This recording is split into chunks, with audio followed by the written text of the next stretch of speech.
You've probably been told the same thing for years. Drink more water, stay hydrated, keep your kidneys healthy, protect your heart, support your metabolism. And like a responsible adult, you listened. You started carrying a bottle, sipping more often, maybe even making a point to drink water in the evening because you thought it was the healthy thing to do. And now, instead of sleeping through the night, you're waking up once, twice, maybe 3 or 4 times to use the bathroom. You go back to bed tired, irritated and confused, wondering if something is wrong with your bladder, your prostate, your kidneys, or maybe just your age. But here's the truth most people never hear. The problem is often not that you're drinking water. The problem is that you're drinking it in a way your body can no longer handle the same way it used to. Especially after 50, 60, and beyond, your nighttime biology changes. Hormones change, circulation changes, kidney timing changes, bladder sensitivity changes.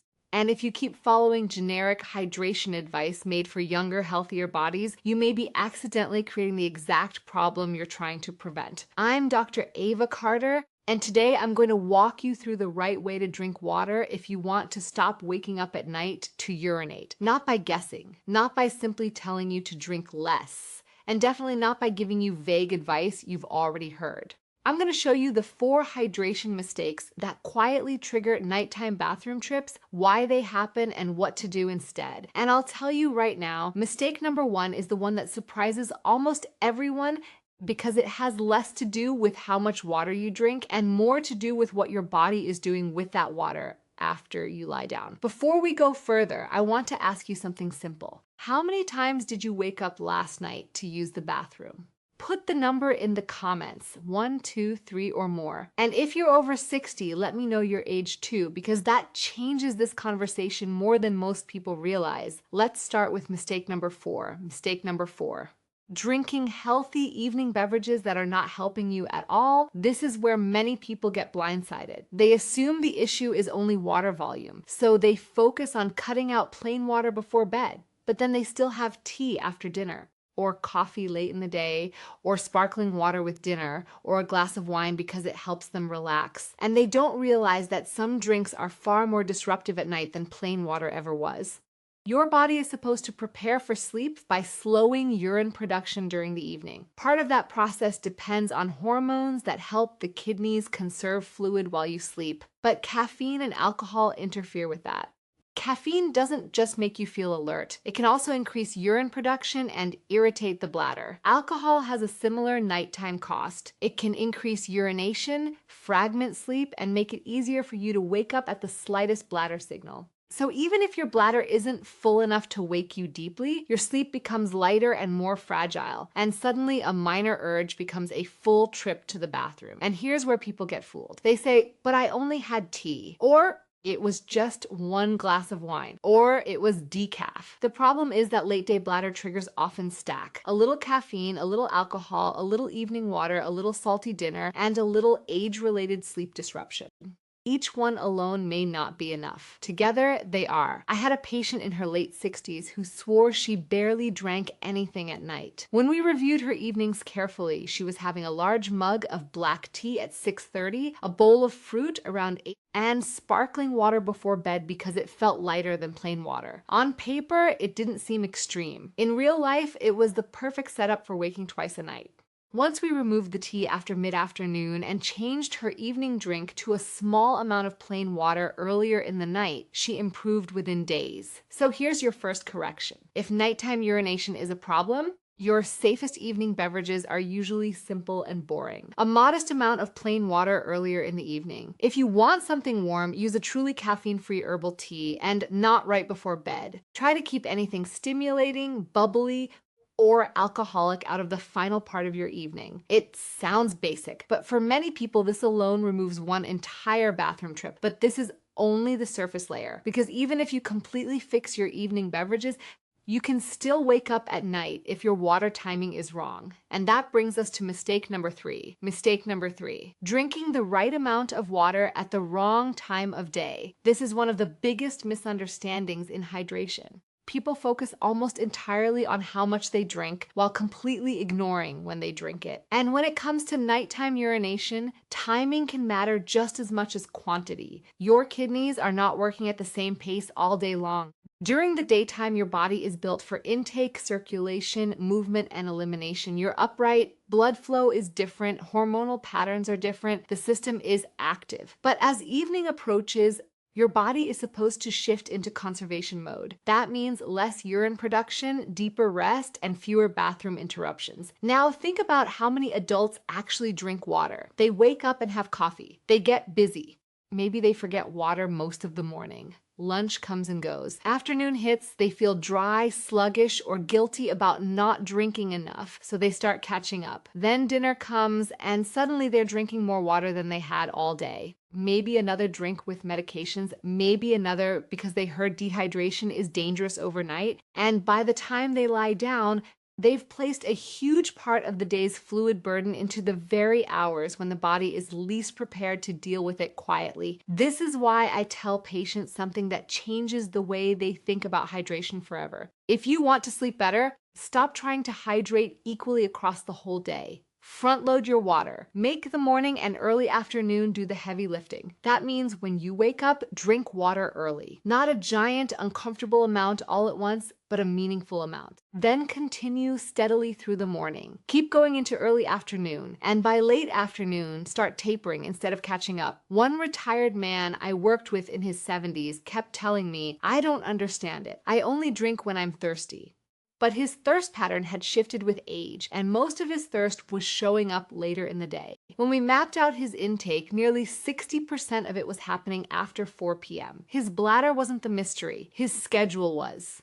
We moved the majority of his fluids earlier without increasing or decreasing his total daily intake very much, and within a few weeks he went from waking 3 times to once on most nights. That's the key idea I want you to hold on to. Often the answer is not less water. It's earlier water. If this is making sense so far, type timing in the comments. Because for a lot of people, that one word is the turning point. Now, if timing were the whole story, this problem would be easy. But many people fix their evening drinks, shift their water earlier, and still wake up. Why? Because the body may be storing fluid in the wrong place during the day and releasing it at the wrong time at night.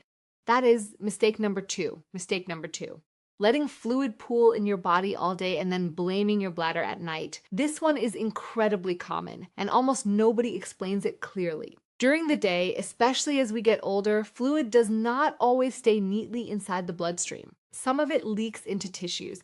Gravity pulls it downward, so it collects in the legs, ankles, feet, and lower body. If you've ever noticed your socks leaving marks, your shoes feeling tighter in the evening, or mild ankle swelling that seems to improve overnight, this matters. Because when you lie down at night, gravity changes direction. That pooled fluid starts moving back into circulation. Your kidneys suddenly see more fluid returning to the bloodstream, and they do exactly what kidneys are supposed to do. They filter it, which means your bladder starts filling not because you drank a lot right before bed, but because your body is reclaiming fluid that had been sitting in your tissues all day. This is why some people say, "I stopped drinking after dinner and I still wake up twice." Of course they do. The problem isn't only what went into the mouth, it's also what was sitting in the legs. This issue gets worse when 3 things come together. First, too much sodium. Salt makes the body hold on to more fluid. Second, long periods of sitting. If you sit for hours, especially in the afternoon and evening, circulation slows and pooling becomes easier. Third, getting into bed with that fluid still sitting in the lower body, just waiting to move. I remember a woman in her early 70s who kept insisting her bladder must be shrinking. She had already reduced evening fluids, stopped tea, and even tried supplements. Nothing changed. Then I asked her a simple question. "Do your ankles swell by the end of the day?" She looked at me and said, "Every day, but I thought that was normal." It may be common, but it is not irrelevant. We added an afternoon strategy.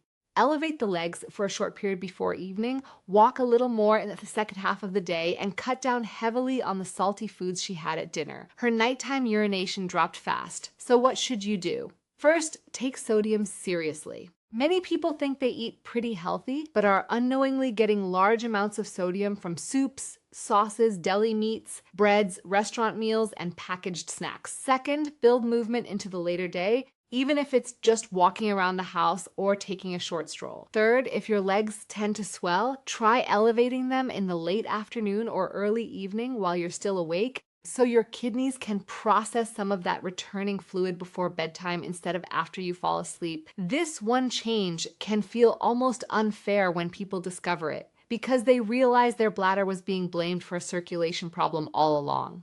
But now we get to the deepest layer, because some people still struggle even after changing beverages, timing, and fluid pooling. And that is where mistake number 1 comes in. Before I give it to you, type "still here" in the comments if you've made it this far, because this last point is the one that can completely change how you think about water. Mistake number 1, drinking water without helping your body hold on to it properly. Most people assume hydration is simple. You drink water, your body uses it, end of story. But real hydration is not just about intake. It's about absorption, distribution, and retention. In other words, it's not only about what you drink.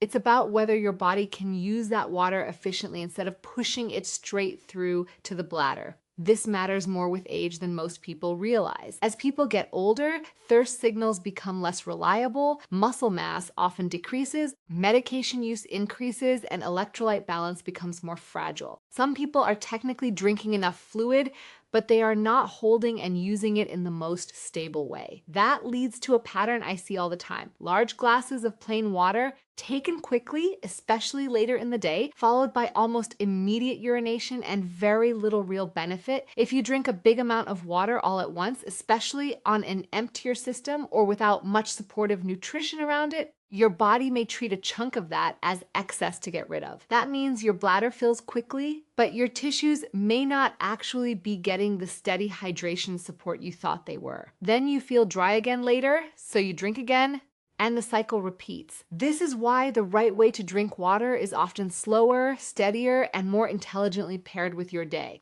Let me explain what that looks like. First, stop chugging large amounts late. Sipping beats flooding. Your body generally handles a steady flow better than sudden overload, especially if nighttime urination is already a problem. Second, pay attention to what your water is arriving with. I'm not telling you to buy expensive drinks or turn everything into a supplement routine. I'm saying your body handles hydration better when your overall diet supports it. Meals with adequate potassium-rich foods, balanced nutrition, and not too much sodium create a much better hydration environment than drinking huge amounts of plain water on top of a salty processed diet. Third, don't confuse a dry mouth at night with true dehydration every single time. Sometimes dry mouth is from mouth breathing, medications, or sleeping with the room too warm. If you react to every dry sensation by drinking a full glass of water at 10 p.m., you may be solving the wrong problem and creating the bathroom trip yourself. In many cases, a small sip is enough. Sometimes improving bedroom humidity or addressing nasal congestion helps more than more water. Fourth, review your medications and health conditions. This is critical. If you have diabetes, sleep apnea, heart issues, kidney disease, swelling, uncontrolled blood pressure, or you take diuretics, nighttime urination may not improve fully until the underlying trigger is identified. This is where people get frustrated. They blame themselves when in reality, their body is signaling a medical issue that deserves attention. If you snore heavily, feel exhausted in the morning, have leg swelling, or notice sudden changes in urination, that is not something to brush off. I had a patient in his late 60s who was doing almost everything right by the time he came to me. He had already stopped late caffeine, reduced evening drinks, and shifted more water to earlier hours, but he still woke up 2 or 3 times a night. The clue was that he was also snoring loudly and feeling sleepy during the day. He turned out to have untreated sleep apnea. Once that was addressed, his nighttime bathroom trips improved significantly. His bladder hadn't been the true starting point at all. That is why mistake number 1 is the biggest mistake of all. Believing nighttime urination is only a water problem. Sometimes it's a hydration pattern problem, sometimes it's a circulation problem, sometimes it's a sleep problem, sometimes it's a blood sugar problem, sometimes it's medication timing. And if you don't know which one you're dealing with, you keep changing random things and wondering why nothing works. So let me bring this together into the right way to drink water if you want to stop waking up at night. Start your hydration early. Make the morning your strongest hydration window. Drink steadily through the first half of the day. Don't wait until late afternoon to catch up. Reduce bladder irritants in the evening. That means be careful with caffeine, alcohol, sparkling beverages, and oversized bedtime drinks. Taper your fluids as the evening goes on. Don't self with dehydration, but stop treating the final hours before bed as a normal hydration window. Support your circulation. Walk more. Watch sodium. Pay attention to ankle swelling. Elevate the legs if fluid tends to collect there. And finally, hydrate in a smarter rhythm. Smaller amounts, more steadily, with better daytime nutrition and more awareness of what your body is actually doing. If you do those things, many people notice improvement surprisingly quickly. Maybe not perfection overnight, but fewer wake-ups, less urgency, and better quality sleep. And once sleep improves, everything improves. Energy improves, mood improves, memory improves, blood pressure often improves, your patience improves. Your life starts feeling like yours again, because let's be honest, waking up to urinate once in a while is one thing, but waking up every single night over and over changes you. It makes you dread bedtime, it makes you tired during the day. It makes travel harder, it makes relationships harder, it chips away at your health in ways people around you may never fully see. And the most frustrating part is that so many people assume it's just age and that they have to accept it.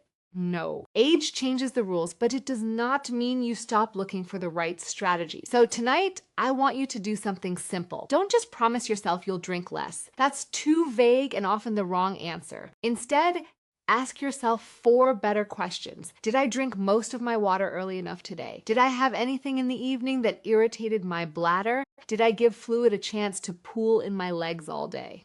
And am I treating this like a simple water issue when there may be something deeper going on? If you answer those honestly, you may finally understand why your nights have been going the way they have. Now I want to hear from you. Which of these 4 mistakes sounds most like you? Is it the evening tea or wine, the late catch-up drinking, the swelling and salt, or the realization that this may not be just about water at all? Tell me in the comments.